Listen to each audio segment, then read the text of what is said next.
it's not often you get a very good example in the wild of just how bad a certain policy would be as what we're now getting with the policy of universal basic income or UBI.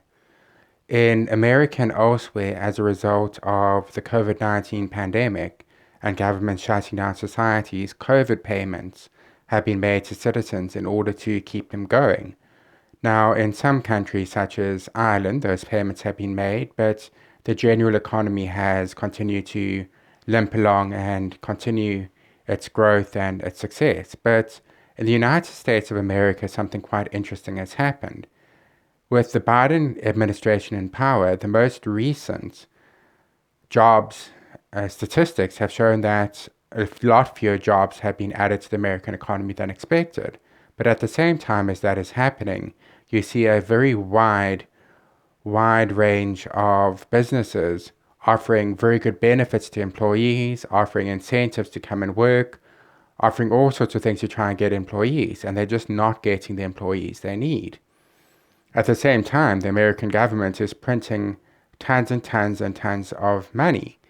And they're doing this in order to keep up these payments and to keep up these programs.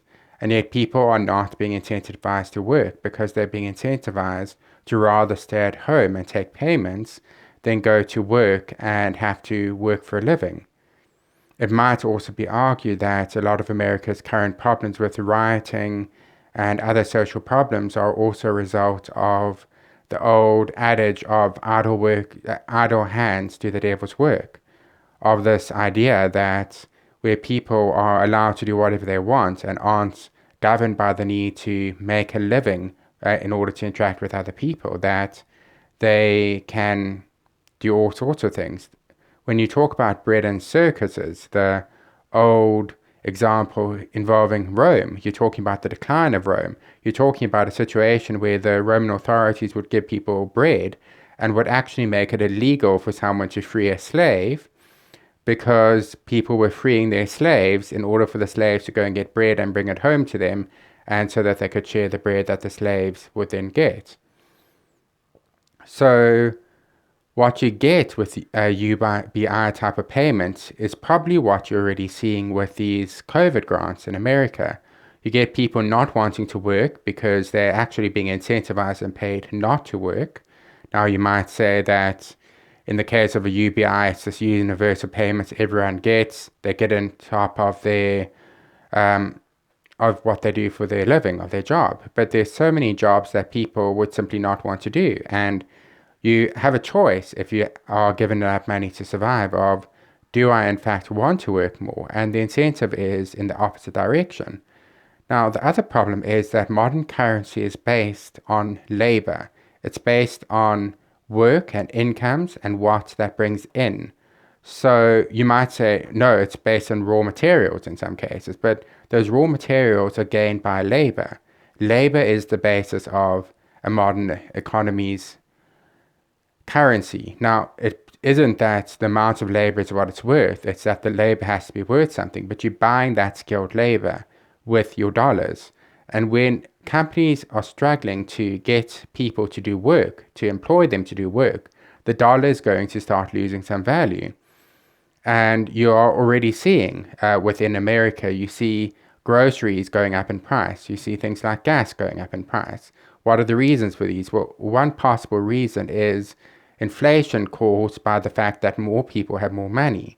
And when those people are saving that money less and spending it more, you might even see even greater inflation coming about as a result of it, and perhaps the fall of the dollar or even the collapse of the dollar, as some have speculated. Of course, that is speculation. It's what actually happens is what we see happening, not what we speculate will happen. And the dollar is unique in that it's used as a global currency, but the amount of money which is being printed and the fact that that does not correlate with an increase in output from the American economy is quite concerning. So what does UBI do? Well, it creates a world in which people are not incentivized to work. And if you aren't incentivized to work, the money you get becomes worth less because you can spend it in less places. You can get less out of it. The great fear of technology pushing people out of the workplace which I've addressed before when looking at historic examples where actually labor-saving devices and mechanisms actually increased output and improved people's lives and didn't put people out of work. But that example of, say, there's a machine which allows you to do everything and you don't need any other people. The problem there is not that all of these people will be poor. The problem is that the entirety of society would break apart if other people don't need people. And UBI creates that sort of situation. And there's the old lottery winners conundrum, where if you give a very poor person a lot of money, they will spend through that money and they'll come out poorer than when they went in. And this is the general outcome of lottery winners, is that they win this massive amount of money, but in a few years' time, they are poorer than when they went in. And that's because creating wealth and maintaining wealth isn't about simply handing out money. It's about creating certain behaviors and creating certain outcomes overall. And what's happened with these COVID payments is a very good example of what might happen with a universal basic income.